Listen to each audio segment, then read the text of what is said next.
নমস্কার বন্ধুরা, আশা করছি সবাই ভালো আছেন। আমরাও বেশ ভালো আছি। শনিবার সকালে রান্না করেছিলাম পুঁই শাক করেছিলাম, মাছের মাথা সব রকম সবজি দিয়ে। পুঁই শাকটা আমি নিরামিষও করি, মাছের মাথা দিয়েও করি, ভালো লাগে খেতে। আর মাসের শেষে মানে ফেব্রুয়ারি মাসের 2-3 পিস মাছ পড়েছিল, সেই মাছ দিয়ে একটু ঝাল মতো করেছিলাম। ঝালও করি না খুব একটা মাছের, বেশিরভাগ ক্ষেত্রে ঝোলই করি। আর রাত্রিবেলা আলুর দম করেছিলাম, একটা অন্যরকম জিনিস দিয়ে খাবো বলে, সেটা পরে দেখাবো পরের ভিডিওতে। সেই আলুর দমটাকে ভালো করে মশলা দিয়ে কষিয়ে বেশি করে টমেটো ধনেপাতা দিয়ে করেছি। আলু 14 টাকা কিলো হোক আর 40 টাকা কিলো, আমার ঘরে আলু রেস্ট্রিক্টেড, মানে সেটা আমার জন্যই বলতে পারেন। সেই জন্য আলুর দমটা বহুদিন পরে করলাম। আর দেখুন, দেখেই মনে হচ্ছে না কি সুন্দর হয়েছে। আলুর দমটা আমার বোনেরা বলে আমি নাকি খুব সুন্দর করি, সত্যিই ভালো ছিল। ওদের ডেকেছিলাম, ওরা আসেনি, মিস করেছে, ছাড়ুন বাদ দিন।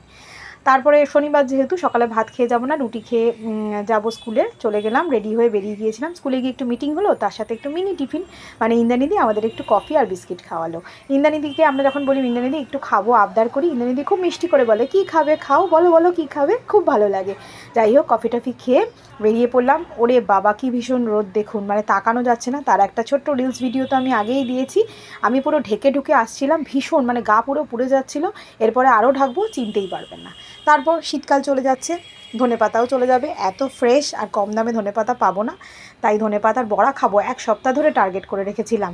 আর শনিবার দিন যেহেতু আমি আর অরিজিৎ একসাথে ভাত খাই, সেই জন্য শনিবার দিনটাই করি বেশিরভাগ বড়া ঠড়াগুলো। বড়া তো গরম খেতেই ভালো লাগে, তাই একটু ধনেপাতার বড়া করে নিলাম। তাহলে দুপুরে ছিল পুঁই শাক আর মাছের ঝাল আর ধনেপাতার বড়া, এইভাবে সাজিয়ে গুছিয়ে, তার সাথে একটু শশা ছিল। দুপুরের লাঞ্চটা কমপ্লিট করলাম, তারপরে বিকেলবেলা টিনটিনকে নিয়ে একটু বেরিয়েছিলাম। এভাবেই দিনটা কেটে গেছে। ভালো থাকবেন সবাই।